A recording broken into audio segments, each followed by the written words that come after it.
You just want to establish yourself as the dominant part of the show. And you're like, everyone will follow my lead because I am on the tall chair.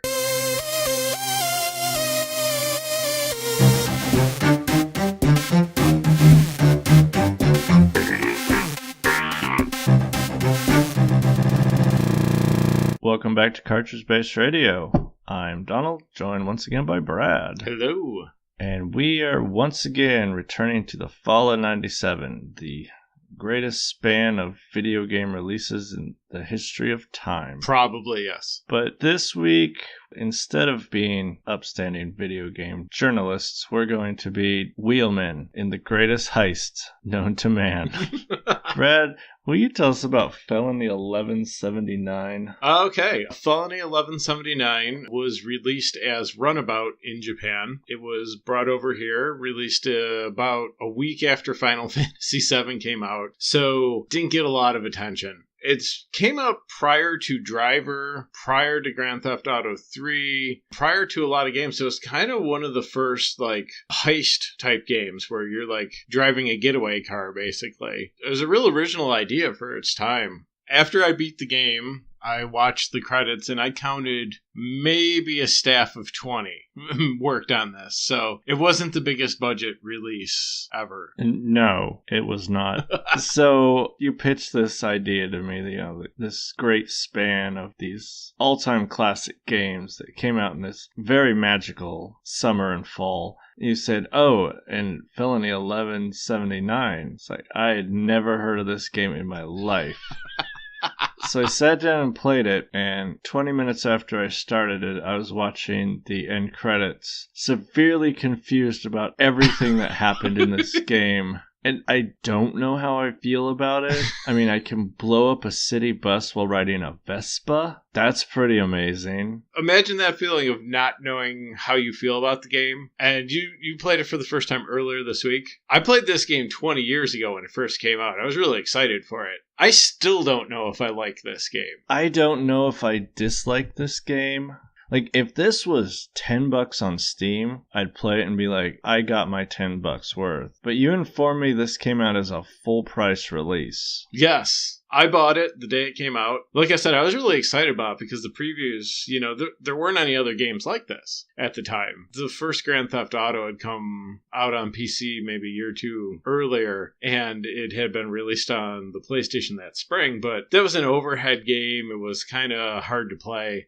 Felony was really original, and I was very excited about it, so I bought it when it first came out, $50. I bought it at Electronics Boutique, whose return policy back in those days was really customer friendly. It was bring the game back within 10 days. Even if you've played it, it's open, whatever. Full refund for any reason at all. And I got to that 10th day and I'm like, do I want to keep this game or do I want my $50 back? Because I've already beaten it and unlocked all the tracks and all the cars and everything. And it's fun, but I think I'm done with it.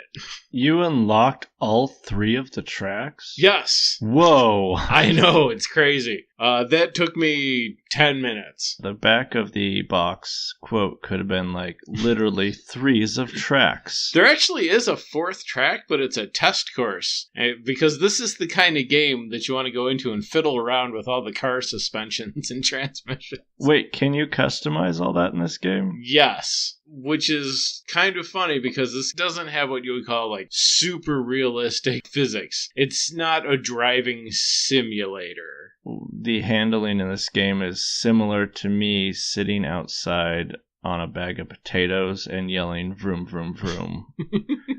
They probably would handle just about as smoothly because you tap the control a little and your vehicle tries to turn 90 degrees. Well, this was the glorious age before the analog controller came out. So if you had a Nijicon, which was a really weird Namco released controller that you were supposed to use with Ridge Racer, and that was analog, if you had one of those, or if you bought a really primitive PlayStation steering wheel, you could get analog control. But for the most part, yeah, it was just digital. So as soon as you hit the button, 90 degree turn. we need to get a little bit into the weeds about the story of Felony 1179 because there is a story to this game. I think watching the intro scene actually takes longer than like doing the first two of the three stages. Yes, it starts out in Egypt in the 16th century. Yes, a car crime game starts in the 16th century. A crypt is found with a sarcophagus.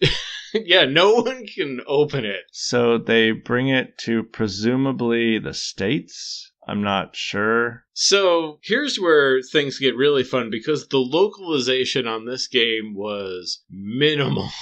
Like I said, when I was watching the credits, it comes up to, like, American release done by, publishing company, and, 6 people worked on making this Japanese game Americanized. And I think they just took the day off. So, yeah, the sarcophagus is transported to U.S., Japan, maybe. Hard to know for sure. I don't think many cities in Japan have a Chinatown. There's some animosity there. But to be fair, in the Japanese version, it might be called, American Town. I always just assume that in the Japanese version, it's just a Japanese city. And then when they released in the US, they're like, well, we're not going to change all that Japanese. We'll just call it Chinatown. Americans won't know the difference. That's literally fair. Let's say the sarcophagus went to Japan. So a man with a face that looks like he got beat with a shovel, because apparently 3D art back then couldn't figure out what humans looked like. And he does a lot of motions with his mouth, like he's really happy, but then he's sad. But then he's happy. And he hires the ultimate wheelman and aviator enthusiast to steal 3 statues. It's 3 parts of the same statue. And this guy is so good at driving, he knows if you run over the thing that you want, you collect it. Yes, all crime in this game is done by ramming into stuff. If you need to retrieve an artifact that you're stealing, you just drive into it. If you need to make a phone call, you crash into the payphone and it makes the phone call for you. If you need to blow up a gate, you run over boxes of dynamite. Yes, which doesn't blow them up. And no one thinks it's suspicious that there's just boxes in the middle of the street labeled dynamite. But don't worry, the police have put barriers up around the boxes of dynamite and are telling people to get back. That is the extent of the police coverage.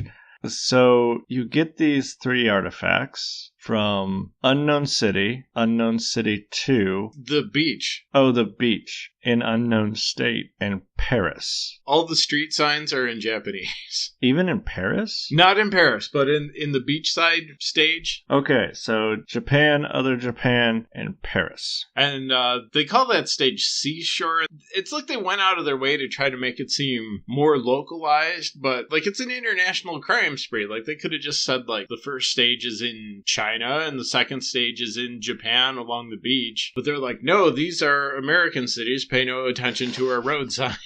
Everyone in America speaks Japanese. It's a known fact.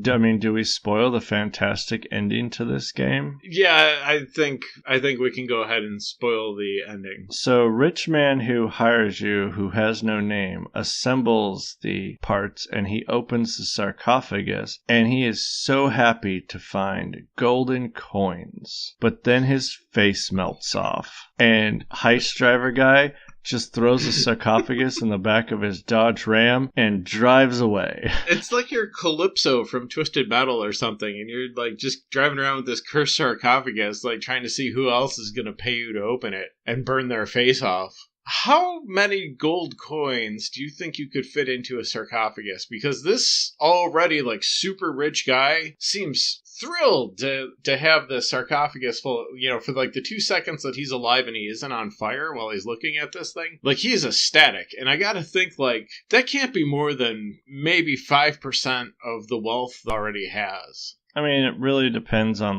the purity of the gold that they put in there. So it might just be really garbage gold. I don't know much about sarcophagus. I'm not a sarcophagusologist.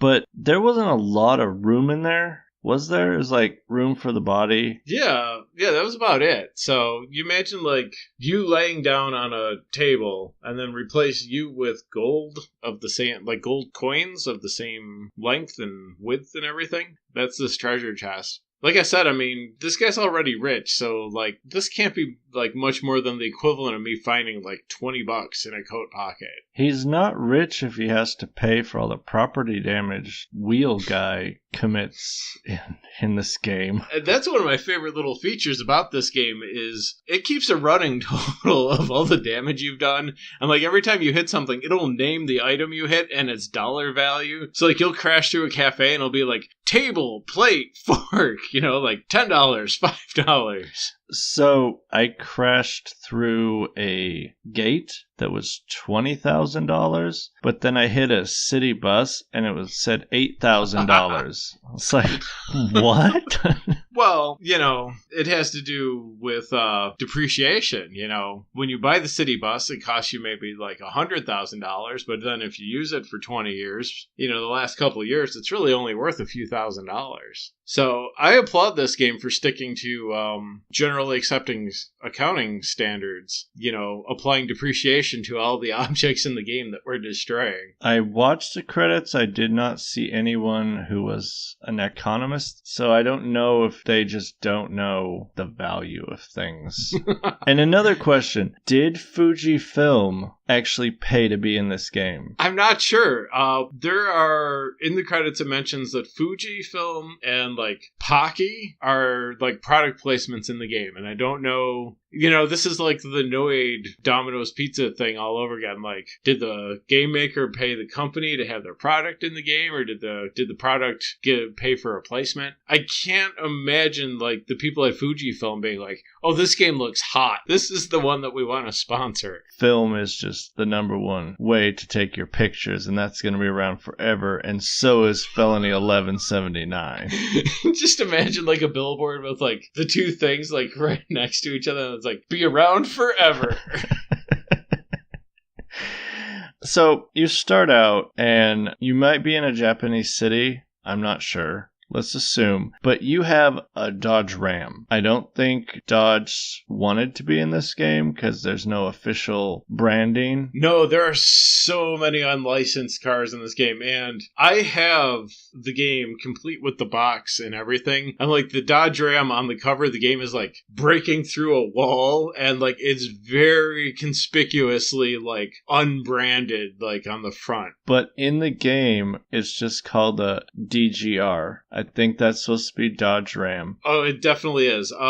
There's a Lotus Elise in the game. There's a BMW 3 Series in the game. There's a Mini Cooper. You know, in case you want to try to recreate the Italian Job. A not fun Italian Job. There's a Vespa. Yeah, and that's just called like the VES or something, yeah. There's a city bus. The city bus, that was a nightmare. I had fun. You're trying to get around a corner to get a box of dynamite. You're like, I'm going to run out of time because anytime you think of remotely driving near a car, your car bursts into flames. The camera decides to go on vacation from behind you, and you go careening off into other things, which then light you on fire. Then the camera repeats with its, I'm going to look over here for a minute. It makes it really hard to drive. But then you can drive through a gate, that the aforementioned $20,000 gate, and it doesn't phase you at all. But a pizza delivery truck, the whole front end of your car is just gone. And it's not like super great damage models in this game. Oh, no. It's just kind of,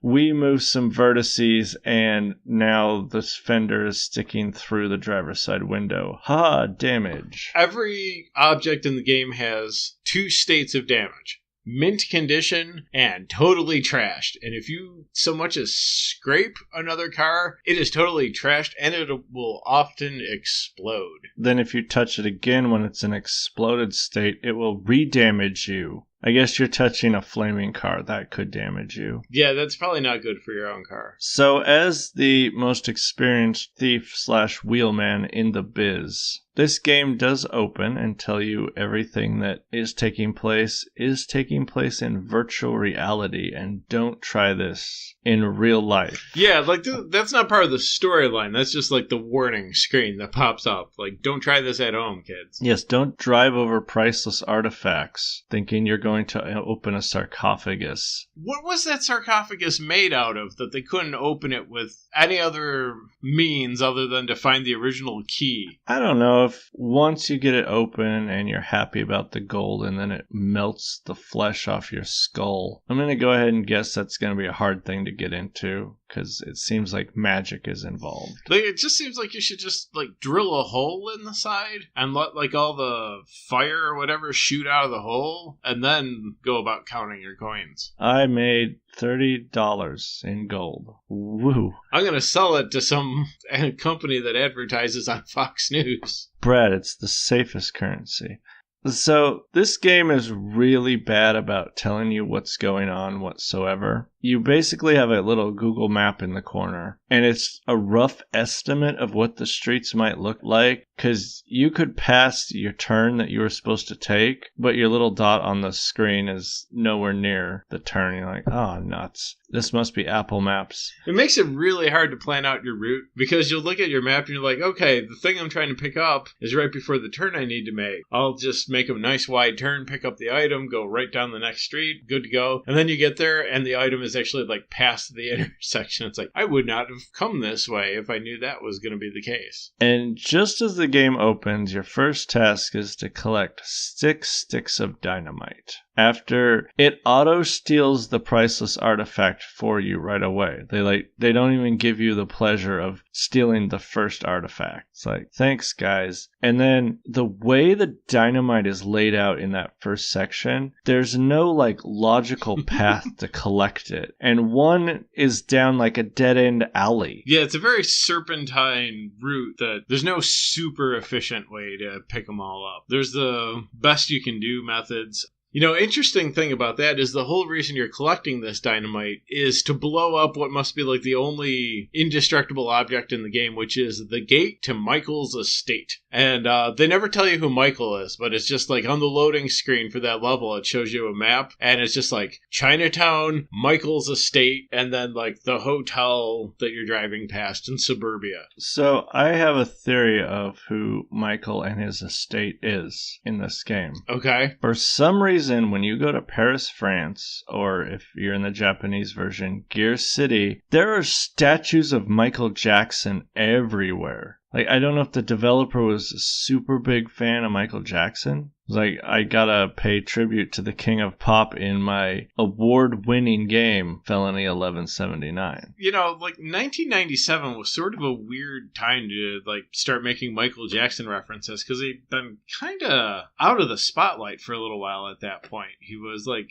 in one of his sister's videos, and it was like, oh, hey, that guy, I remember him, and that was, like, a year prior. So it was really not, you know, like the megastar that he was in the late 80s, you know, by any means. But yeah, this game is just like loaded with Michael Jackson statues all over Paris. Maybe that's just what the developer thought Paris was like. I've never been to Paris, so I'm gonna have to default to this game's knowledge and assume every city block there's a statue of Michael Jackson in his Moonwalker outfit too, doing the holding the hat with his hand up. It's like, this is bizarre. The other thing about the Paris stage though is it also like all the trees are lit up with Christmas lights, so maybe like Michael Jackson is just a thing the Parisians break out at Christmas time. You know, like when they're decorated, they're like, time to put up our trees and Michael Jackson statues. Merry Christmas. Your inflatable Michael Jackson in the front yard.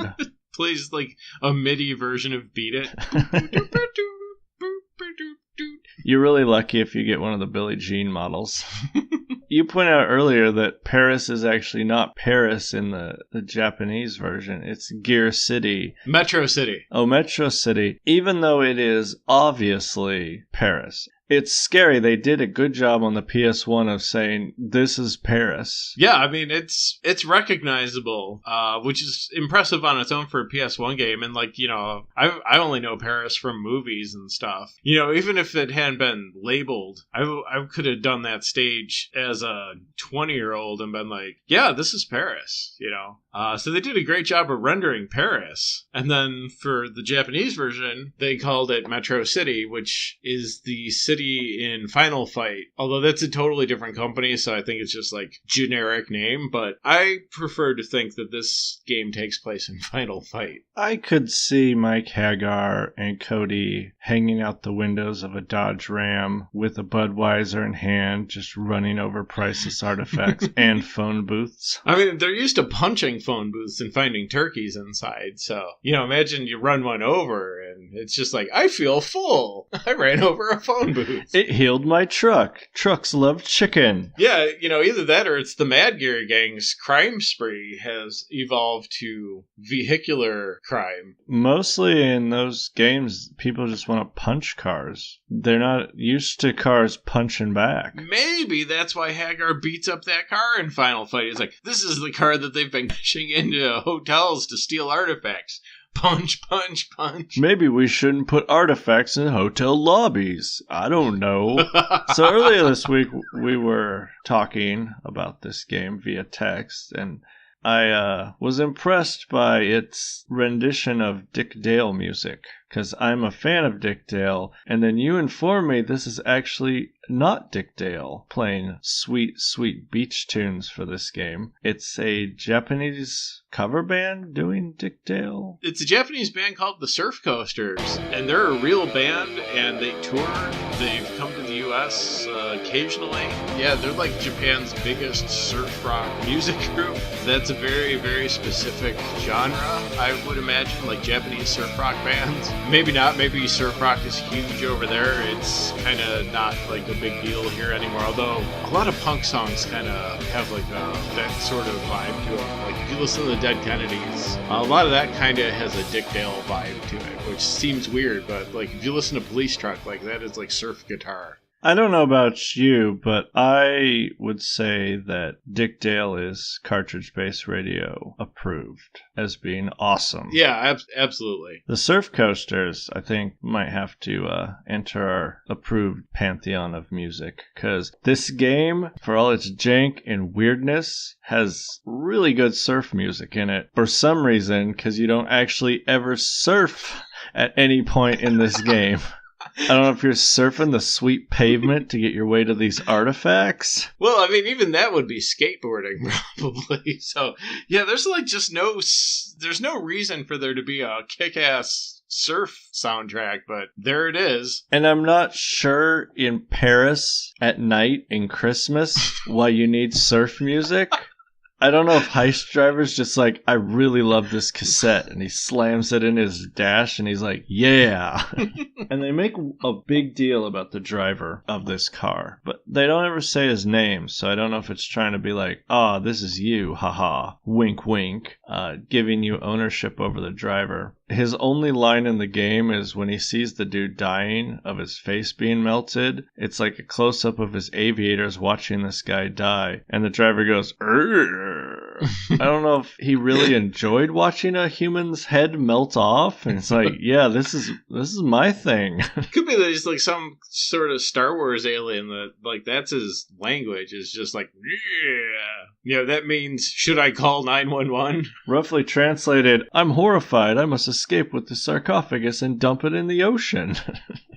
It's important how you get these artifacts. The first one they just get for you. It's the opening of the game. You smash into this museum, and then it drives you out of the museum for you. And then it says ready. And ready stays on the screen for what feels like 6 minutes. And then the camera switches behind you, and it says go. And go sits there for like another 6 minutes. And then you can drive. And you don't have to collect an artifact that first mission, because it did it for you. You just have to blow up a gate. You can drive through a swimming pool. That's not how swimming pools work. doesn't matter how much speed you get in a Dodge Ram, you cannot skip a Dodge Ram over the surface of a pool. Maybe it's actually like a really, really, really shallow swimming pool. It's like 2 inches deep. It's a duck pond. Yeah, it's just there for show. Well, you don't get any sort of like damage score for driving through the pool. Yeah. Because that could settle this really quick. It would say like Olympic pool or duck pond. And if it said duck pond, I'd hope it'd be like $5 for a bunch of ducklings while you drive through it. You're like, I'm a horrible person, but this sweet surf music. Second level at the beach where you can actually jump a drawbridge. Yes. But here's my problem with the drawbridge, Brad. It's never in the right position. You drive up a winding mountain road to get to the drawbridge to jump over it. Last I checked, boats don't go up winding mountain roads and like, oh no, this bridge is in the way. We better put a drawbridge here. Because the water that you land in when you inevitably miss the jump and smack right into the side of the other one is just like a lake. I don't know if they have like giant cargo freighters in their tiny lake just moving forward and back, so I have to lift the bridge. But how do you get the artifact in that one? It's in a limo, so I was thinking, man, I might have to like block the road and stop the limo and then like get out and like carjack the limo. No, you just ram into the limo and then the artifact's in your truck. First time I destroyed the limo, because I did play this game a few times, because I was like, Brad really talked up this game, so I need to find the magic in it.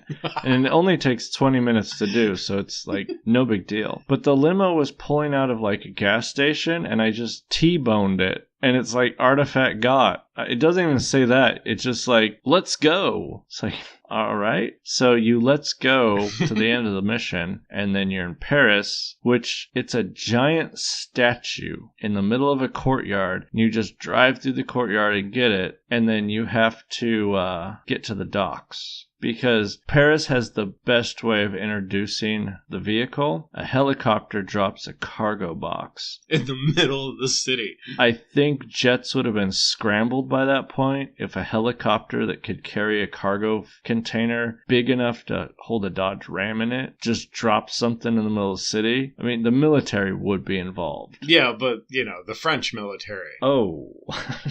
Speaking of military and paramilitary and police, when you get near civilians in this game, like, we're used to games where we got 3D people just walking down the street and they dive out of the way in fairly realistic form. GTA 3 had this, but this game has sprites. Yes. Sprites of people. And I'm not talking those fancy animated sprites.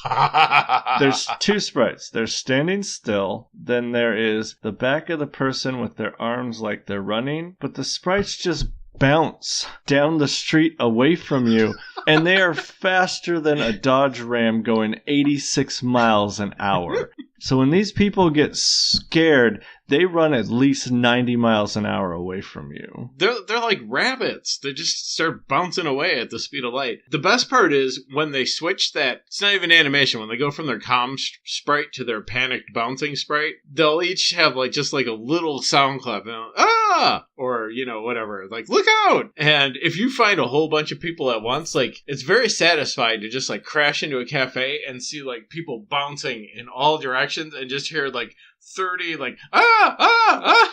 But here's the thing, the sound architecture for the PlayStation wasn't quite up to snuff for this act, and it becomes this garbled like of people going, oh, look at, oh no! And yes, it is satisfying to be like, I sprinkled the sprites like leaves on the wind. I drove through arcade. In Runabout 2, because yes, I've played the sequel to this game. Yeah, I played this and I said, sign me up for the sequel when that comes out.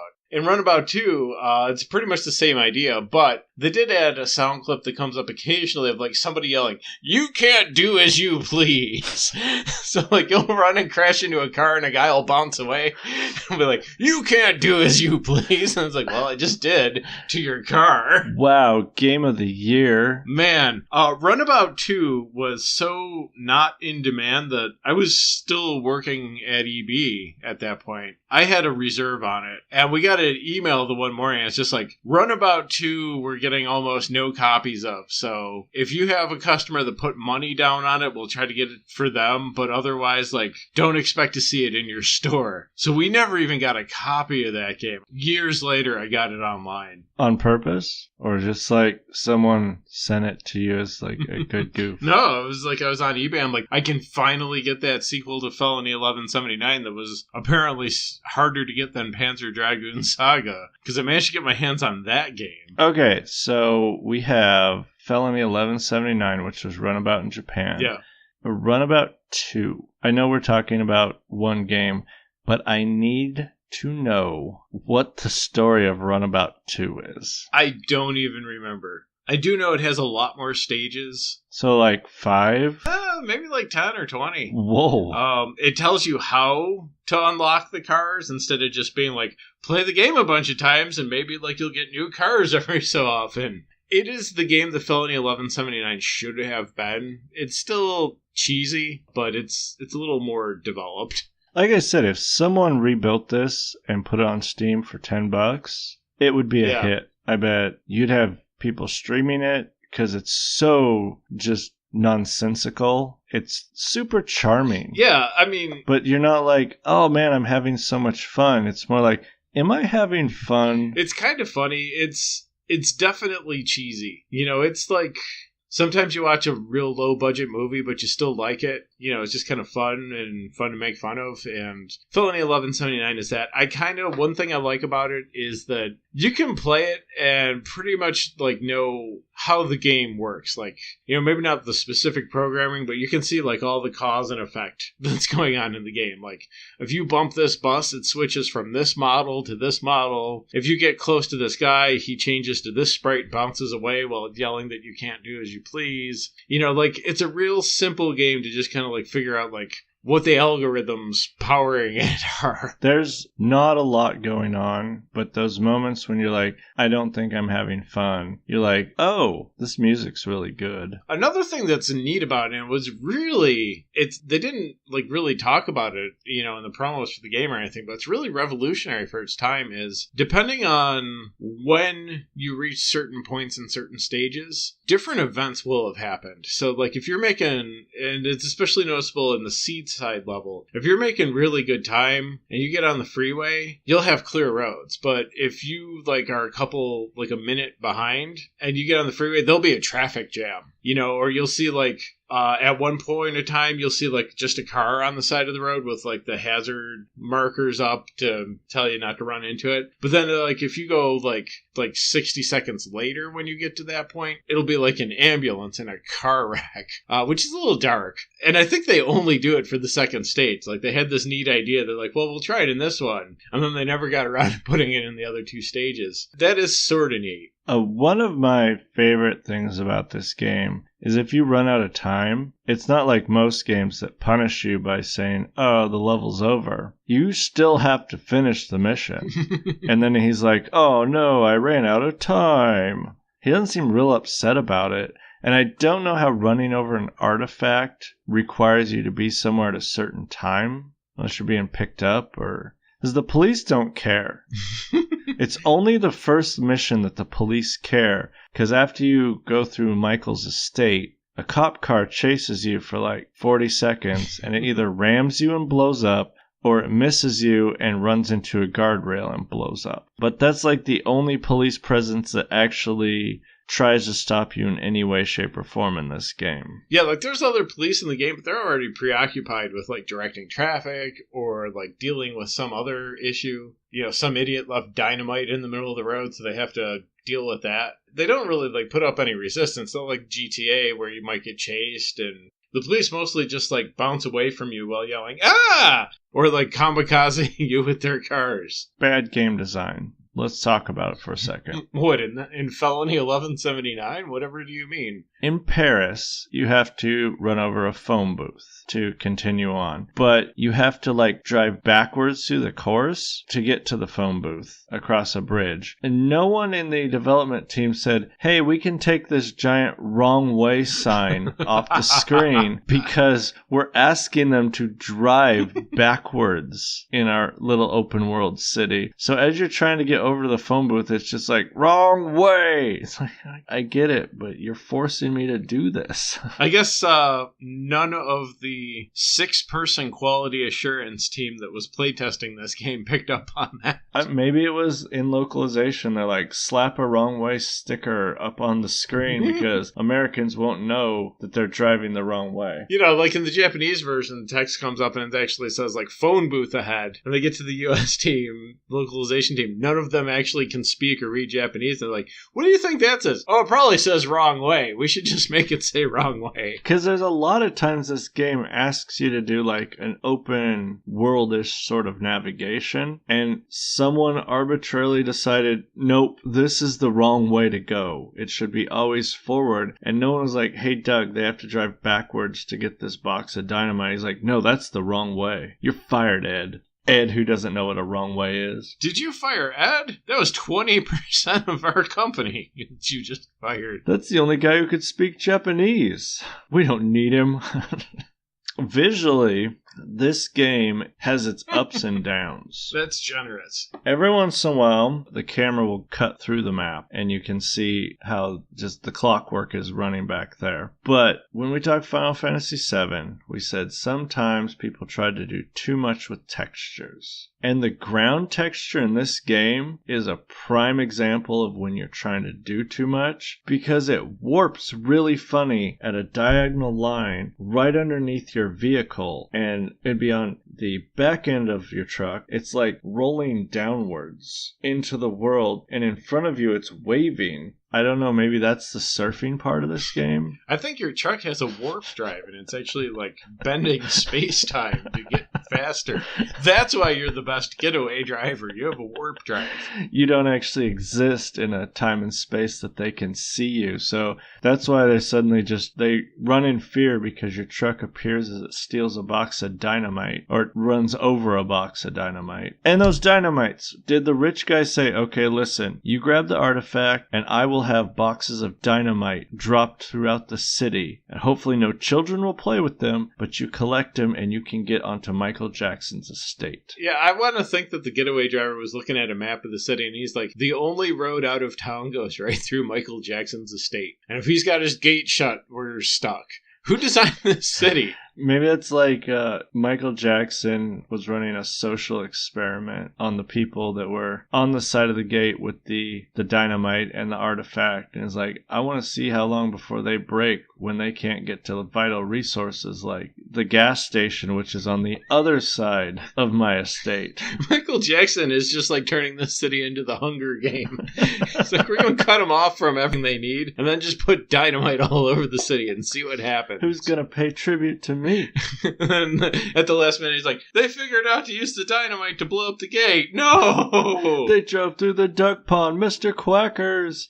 I thought, and I don't know if you've ever driven into a gas station before and run the pumps over. They put up those little cement pillars now to make that really discouraged. And that's probably because someone played this game and was like, whoa, we gotta take care of that. That's such a faster way to fill up the tank. Yes, you run over a gas pump and it explodes, but somehow that explosion fuels your vehicle. Well, I mean, the gas explodes everywhere, including into your gas tank, I guess. And it doesn't do that much damage to your vehicle when you do this. If I'm in a giant ball of fire, my vehicle's going to want to stop running. Bumping into like another pickup truck does a ton of damage to your car, but blowing up a gas station does like just a sliver of damage and fills your tank up. And they couldn't get a gas station sponsor for this game. For some reason. There's just this giant rotating sign out front that says gas.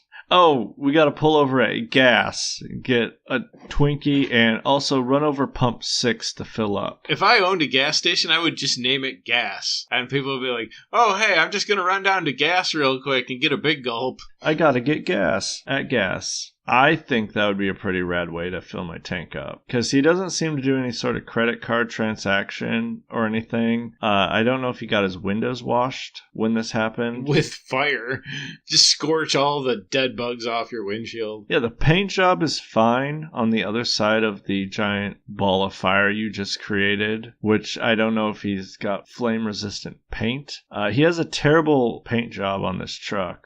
You think if you were an international heist wheelman, you'd want an inconspicuous truck. Bright yellow truck, black stripes. Yeah, make this truck look like a bumblebee. Now, I didn't unlock it, but you told me there's an F1 car in this game. Yes, you can unlock special cars. You unlock 2 cars per stage just for completing them, but then if you do things like, if you do over $1 million worth of damage on the first stage, you unlock a car. It's like $2.5 million for the other 2 stages. If you beat a certain time, you unlock cars. And the cars get really fanciful, we'll say. These are not probably the cars that you would consider using for a heist.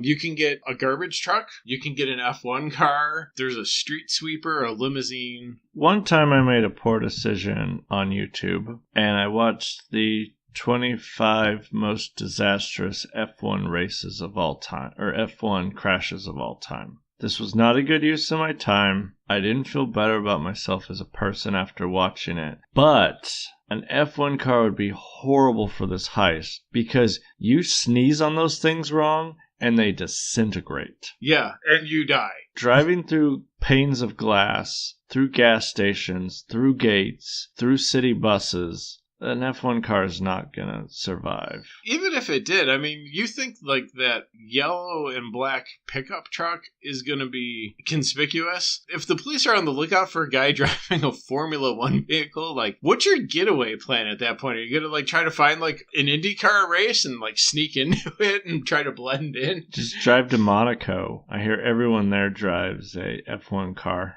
No, there's a worse car than the F1, and I think it's the only way to see the driver outside of the quote-unquote cinematics. It is the Vespa. Yeah. Your guy is driving on it, and for some reason, he has, at one point, run over the dude from Shenmue and taken his jacket. I think there's a Vespa in Shenmue. I don't know if they just lifted that art asset out of that game and was like, no one's gonna notice. But you really do look like Ryu from Shenmue on this heist on a Vespa. This game came out first, so I guess the people making Shenmue were just like, you know what game we can rip off as blatantly as we want, no one will ever know. But he really does look like Ryu from Shenmue, does he not? He does. I had a problem with the Vespa. It launched me outside of the map. The police car that chases you, it hit me and just hurled me outside of the map. You had kind of like in Skyrim when you get hit by a giant and like it glitches and like sends you 1,000,000 feet into the air. You had like that happen with a Vespa and a cop car. And he was like totally calm about it. He just sat on his Vespa like, this is no big deal. And then everything got really glitchy and suddenly I was back on the road and my vehicle had been repaired. But if you get damaged enough on the Vespa, you totally become Ghost Rider from the comic books and you're just driving this flaming bike around. It is sort of weird to like load up the game for the first time and like you go to pick your vehicle and it's like giant pickup truck or like BMW that looks like the car they used in Ronin, even though that also doesn't work out time-wise, but like BMW getaway car or like a Mini Cooper, which, you know, was like used in a chase movie, that so it's kind of a reference to that. And then like the last choice is a Vespa. And it's like, what? I was like, of course I'm driving the Vespa, stupid game. Could you imagine, like, if the cops actually were trying to stop you, and, like, you pick up the dynamite, and they're just, like, walking along beside you, like, dude, you gotta give us back that dynamite. That's not okay. And you're like, but I'm gonna blow up Michael Jackson's gate. And they're like, oh, wait, if you blow up Michael Jackson's gate, we can get out of this district and get to the gas station. Maybe that's why they turn a blind eye to what you're doing. Like I said, like, there are cops in this game, but they're they're dealing with other stuff. For being like this like huge heist and like you're like the best criminal ever or whatever, I kind of think maybe this is just not a high priority crime. They're just like, oh, he's stealing the garbage statue. He's gonna open a sarcophagus from the 16th century. Who cares? We don't have water on this side of Michael Jackson's estate. Like, yeah, I'm writing parking tickets. I'm not going to deal with a guy who's just like stealing the rod of a statue. The thing that you assemble at the end, you think it would make sense of how it all fits together, but they literally took the 3D models and they just kind of rotated them and shoved them all together, and it's this monstrosity thing. It sinks through the lid of the sarcophagus. They weren't like, we'll make it attach and make a cool unlocking animation. It's like, nope, it just went through the sarcophagus and then the sarcophagus opened. Like, what kind of key is that? It's like a angel, like you would see in like Christian Renaissance paintings. It's like an angel holding a staff. And it's like, why is that in Egypt? That's what the aliens looked like, Brad, who built the pyramid. Duh. Aliens. So, have we asked our one big question? We're normally not a games review show, but I think our big question, because I've been asking myself this since the game came out in 97, is this game any good? I only have a week's experience with this game, and if you have been playing it since 97... And I still don't know. There's no way on earth that I can answer that question, because I honestly don't know. Like, I could play more Felony 1179, no problem. And I could have fun listening to surf music, driving stupid cars on stupid missions that make no sense, running over ducklings. But I don't know at any point I was like, holy crap, I'm having a lot of fun. But at no point was like, I am miserable. It like suspends you in this middle space between fun and not fun and just keeps you there. No, we can't answer this question because like I said, I don't know if I had fun, but I know I didn't have a miserable time. I mean, it's 3 levels of quote-unquote driving. Felony 1179 feels like someone said, guys, we got some money from ASCII. They said we have 6 days to make a game. 3 of those days it has to go through certification. So we actually have 3 days to make this game. And they did it. Yeah, with a team of like 20 people. Like, I think more people worked on regular Nintendo games than worked on Felony 1179. It's a scrappy underdog kind of mediocre game. Like I said, I cannot answer that question. It's impossible because it's a void. You enter it, and then when you exit, you don't know what to think about this game. Other than I played it. Yeah, that could be a backs of the box quote. It's just like, I played it, oneup.com. I played it also, IGN.com. I put it in my PlayStation and a game loaded up. Thumbs up. What do we got going on next week? What is our show next week? So I guess we're transitioning out of the show, or out of the game. Brad's just like, I'm pumping the brakes on this one. I'm pulling a Felony 1179 and I'm just cutting it off like just when you think that it's starting to pick up. It's the ending. Surprise! Oh man, I'm out of time. That does it for 1179. Felony 1179 in our fall of 97 game lineup. And next week, Brad, we are bringing our katana blades, we are bringing our bow staffs, and we are going to attempt to chop off each other's hands and poke each other's eyes out because it is Bushido Blade Week. Alright, so that's actually going to do it for this. I don't know. It might have been a fun, but it might not have been fun. You're just like, I listened to an episode of this show. I can't decide if this is the best episode of that show or like one of the worst. If you want to talk at us, you can find us on Facebook with the show's name. At Twitter, we are Cart-Based Radio, and you can come to cartridgebaseradio.com where you can find buttons to subscribe to us everywhere. Or you can just swipe over to the show notes on your favorite podcast listening device, and we have got links for all that right there. Ta-da! So that's going to do it for us this week. I am Donald. That was Brad, and we'll see you next week.